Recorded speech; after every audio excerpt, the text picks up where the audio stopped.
दूसरी बार फिर से कोरोना ने अपने पैर पसारना शुरू कर दिया है। बता दें, महाराष्ट्र में कोरोना के सबसे ज्यादा केसेस आ रहे हैं। लगातार मामले बढ़ते ही जा रहे हैं।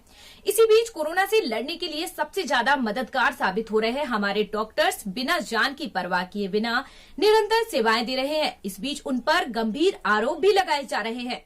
बता दें, जब हम या हमारे परिजन किसी को कोई समस्या होती है तो हम हॉस्पिटल में एडमिट कराते हैं और उस समय इलाज के दौरान हम डॉक्टरों से मिन्नतें करते हैं, गुहार लगाते हैं कि जल्द से हमें या हमारे परिजन को ठीक कर दीजिए। लेकिन वहीं डॉक्टर से इलाज के दौरान कुछ दुर्घटना या फिर कहें तो मौत हो जाती है, तो उस बीच हम डॉक्टर्स पर आरोप लगाते हैं और हॉस्पिटल में हंगामा करना शुरू कर देते हैं। जबकि ये डॉक्टर्स का प्रोफेशन है। वह कभी नहीं चाहेगा कि उससे या उसके हाथों से मरीज की मौत हो जाए, लेकिन फिर भी हम अपना गुस्सा दिखाते हैं, हॉस्पिटल में हंगामा करते हैं, डॉक्टर्स पर गंभीर आरोप लगाते हैं। लेकिन क्यों हम ऐसा करते हैं? कब हम समझदार बनेंगे? कब हम समझेंगे कि डॉक्टर भी एक इंसान है? वो कभी नहीं चाहेगा कि उसके हाथों किसी की मौत हो जाए। आज ऐसा ही एक मामला हम आपको महाराष्ट्र के वीनस हॉस्पिटल से बता रहे हैं। देखिए हमारे साथ ये खास रिपोर्ट। नागपुर शहर के वीनस हॉस्पिटल से मामला सामने आया है, जहां एक ही परिवार के 2 लोगों का कोरोना का इलाज चल रहा था। तभी उन दोनों की इलाज के दौरान मृत्यु हो गई, तो मरीज के परिजनों ने जमकर हॉस्पिटल में हंगामा बोल दिया। डॉक्टर और हॉस्पिटल कर्मचारियों को गलत सलत बोलने लगे। ऐसे में मौके पर स्थानीय पुलिस भी आई। पुलिस ने मामले को समझकर परिजनों को शांत करवाया।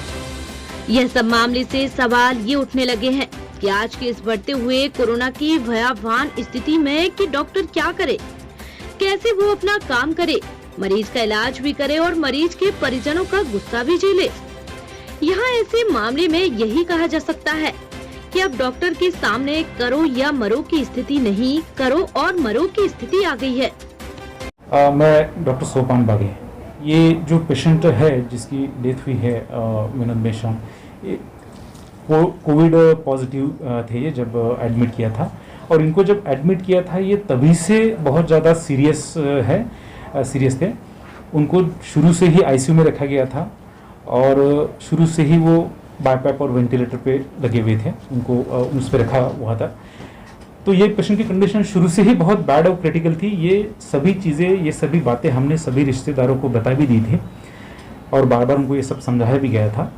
और इस की पूरी केयर करने के लिए हमारे सभी आरएमओज, हमारे सभी डॉक्टर्स, सभी nurses round the clock continuous care किया गया है और पूरी तरह से केयर हुआ है। लेकिन कंडीशन इतनी क्रिटिकल होने के बाद जब लंग्स काम नहीं करते हैं तो पेशेंट की डेथ कभी भी हो जाती है। देखिए, उनका आरटीपीसी जो HRCT स्कोर है, वो स्कोर ही खुद ये बताता है कि उनके लंग्स में इन्फेक्शन कितना ज़्यादा फैला हुआ है, कितना ज़्यादा न्यूमोनिया फैला हुआ है। तो पेशेंट जब हॉस्पिटल आता है तो बाहर से किस कंडीशन में आ रहा है ये एक अलग बात है, लेकिन हम जब उसको इन्वेस्टिगेशन करते हैं, कुछ जांच करते हैं, HRCT होता है, ब्लड टेस्ट वगैरह होती है, पेशेंट का पूरा क्लिनिकल चेकअप होता है, तो उसमें ये पता चलता है कि पेशेंट कितना सीरियस है, कितना क्रिटिकल है। और जो पेशेंट की रिपोर्ट्स है वो तो सब यही इंडिकेट करते हैं कि पेशेंट बहुत ज़्यादा क्रिटिकल था और इसीलिए पेशेंट शुरू से ही आईसीयू में बाईपैप और वेंटिलेटर पे था। इस बात का भी बहुत दुख होता है सही में कि सीरियस पेशेंट के लिए हम इतने सारे एफर्ट्स करते हैं, इतनी सारी पूरी कोशिश करते हैं, पूरा दिन रात उसके पीछे लगे रहते हैं और ऐसा होने के बावजूद भी जब पेशेंट के रिश्तेदार आते हैं और ये सब धमकी देते हैं कि आप बाहर हमें मिलो, आप हमें बाहर दिखो तो हम आपको देख लेंगे, आप कब तक हॉस्पिटल में छिपे रहोगे। यहाँ तक कि कल इस पेशेंट की डेथ होने के बाद फिर उनके बेटे और 1-2 लोगों ने फिर मुझे बोला कि आप पहले बाहर आ जाओ और हमें अकेले में मिलो। तो ये अच्छी बात नहीं है। हम तो किसी पेशेंट की जान बचाने के लिए पूरी कोशिश कर रहे हैं और अगर किसी की नहीं बचती है तो इसका मतलब डॉक्टर पे ये सब इल्ज़ाम लगाना है या फिर एक डॉक्टर को मारने की धमकी देना। यहाँ तक कि ये भी धमकी हमें मिली थी कि आप और यहाँ के डायरेक्टर डॉक्टर बघेल आप बाहर मिलो, हम आपको देख लेंगे, आप कब तक बाहर ऐसे अंदर रहोगे, कभी तो बाहर मिलोगे। तो ये सब बोलना या फिर ये सब करने के लिए फिर आप बाहर से कुछ लोग उठा के लाते हो, कुछ बाउंसर्स लाते हो, बहुत सारे कुछ एंटी सोशल एलिमेंट्स टाइप के कुछ लोग आते हैं तो ये सब करना ये बहुत ही गलत बात है। मैं तो एक रिक्वेस्ट ही करूँगा कि भाई मेरा ही हॉस्पिटल नहीं, बाकी भी सभी हॉस्पिटल है, सभी डॉक्टर कोशिश ही करते हैं, कहीं पे भी ये सब नहीं करना चाहिए। जनता ने ही इस बात को समझना चाहिए, जनता ने ही खुद होके इस चीज़ को समझ के आगे आना चाहिए और ऐसा कुछ न हो इसके लिए कोशिश करना चाहिए। जब पेशेंट आई तो जब हम और बगैर सर थी तो पेशेंट बहुत ज़्यादा ब्रेथलेसनेस थी, बैठ गई, सर ने बिठाए, उसका चेकअप किए, उसके रिपोर्ट्स, उसके बाद इन्वेस्टिगेशन किए। तो जब इन्वेस्टिगेशन किए और जब सीटी किए तब उसका स्कोर पता चला। तो सर ने उसी वक्त रिलेटिव से बात की और कहा कि आपका पेशेंट आगे 10 घंटे में डिटोरिएट होने वाला है, इसकी कंडीशन बहुत ख़राब है।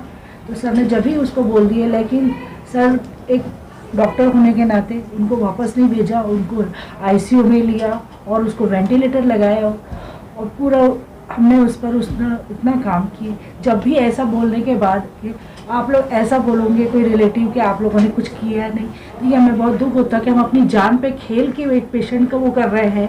हम डीएम हैं, खुद ही डायबिटिक हूँ और सर भी इतना वो कर रहे हैं, पूरी टीम लगी रहती है एक पेशेंट को बचाने के लिए, उसके बाद भी ऐसा बोला जाता है, इसका हमको बहुत दुख है। आपको हम और भी ऐसी ही जानकारियों से अवगत कराते रहेंगे। इसके लिए आप हमारे चैनल जी टाइम न्यूज को सब्सक्राइब और लाइक जरूर करें। साथ ही आपको लगता है कि यह खबर, ये जानकारी और भी लोगों तक पहुंचना चाहिए तो कृपया इस खबर को आगे शेयर जरूर करें।